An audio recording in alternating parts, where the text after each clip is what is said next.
Yo, what's going on YouTube? And welcome to Goal Line Hockey. All right, so we're going to be taking a look at the Edmonton Oilers as Ken Holland in year two under the Ken Holland era in Edmonton. We're going to take a look at some of the moves he made in free agency this year. We're going to be taking a look at those in this video. If you like what we're doing here at Goal Line Hockey, I want to see the latest news around the NHL. If you have not already, make sure to give this video a thumbs up and a subscribe down below. And let's take a look at the Edmonton Oilers.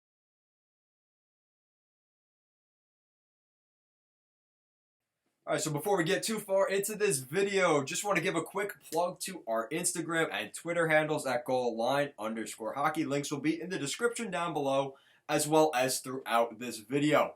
Alright, so with that out of the way, let's take a look at the Edmonton Oilers. Ken Holland in year two with this Edmonton Oilers team. He's no longer with Detroit. That's Steve Yzerman. The Detroit, why do I keep saying Detroit? The Edmonton Oilers are really making some moves here, and I like some of the moves they made.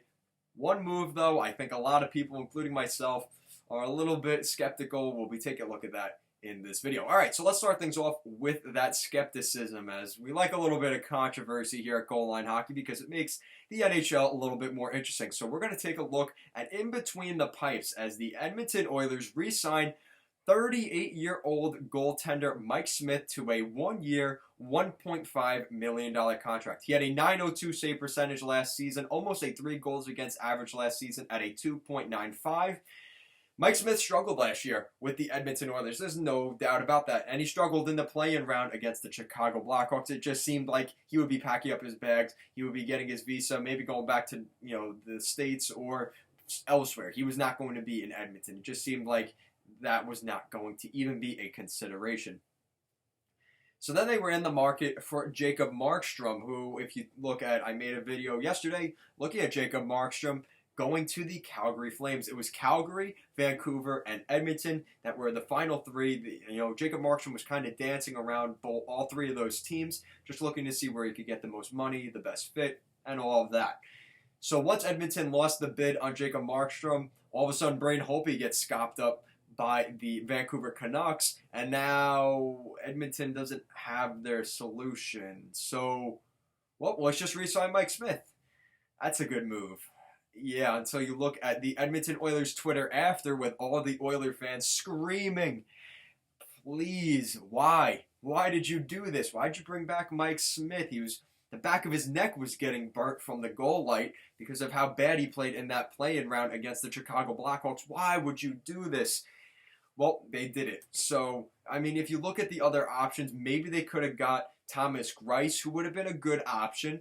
But he ended up going to Detroit, and they probably have more money to give to Thomas Greiss. They gave him, I believe it was like 3.7 per season. So, I don't know if Edmonton has that cap flexibility to even do that.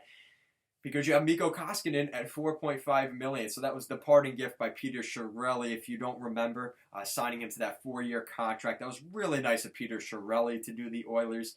And it makes Ken Holland's job that much more difficult. So that's the bad news for the Oilers. We're going to be a little bit more positive the rest of this video. I promise, Oilers fans. You can let me know in the comments below, though. You could vent about Mike Smith returning to the Edmonton Oilers. He is a really nice guy, though, and if you want a goaltender that's going to fight, he is that guy. He has that fight in him, but yikes, he did not have a great season.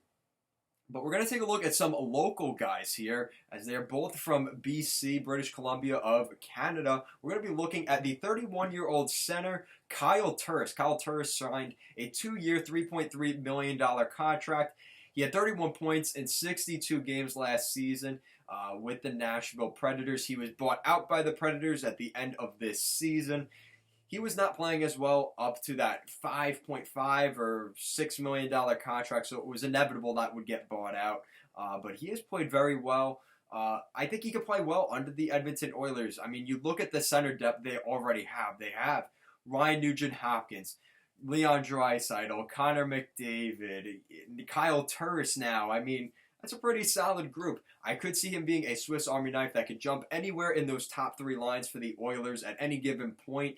I like this player. It's a good player. He plays a speed game. He'd fit in quite well with the Oilers and what they're trying to do. Another guy I'm sure they'll try and throw on that line with Leon Draisaitl and Connor McDavid. And this is the thing about this move. Like, Kyle Turris can jump onto that second or third line, use interchange Ryan Nugent-Hopkins, Kyle Turris, and then that leaves Leon Draisaitl. He can play with Connor McDavid at that point. So, that's kind of what you're looking at with this move. I like it. It's a 2-year deal. It's a show-me deal, and maybe he could get another contract. If not, he's looking to win. I mean, he's 31 years old. The Edmonton Oilers have a lot of potential, and they could potentially win despite the goaltending situation. I really like the Edmonton Oilers and what they've done.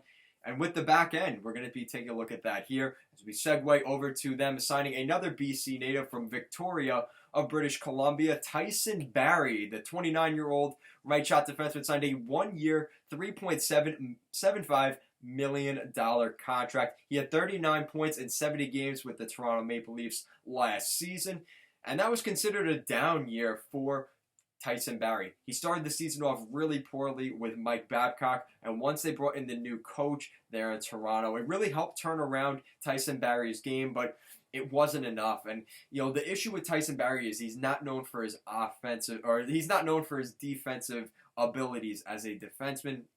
Go figure, right? But he can move the play forward. It's another defenseman that the Oilers have a lot of big defensemen that aren't the best skaters. I mean, you have, this is the replacement for Oscar Klefbom, because Klefbom more than likely will be out for this entire season. He's having season-ending shoulder surgery, which will likely put him out this season. So there's a good contract, a good depth piece for the Oilers. They were looking at guys via trade. They were able to bring in a pretty solid defenseman in Tyson Barrie on a cheap contract, a show-me deal. He could get another contract next season. That'll probably be his payday, where he looks for anywhere between a 3 to 5 year contract next year.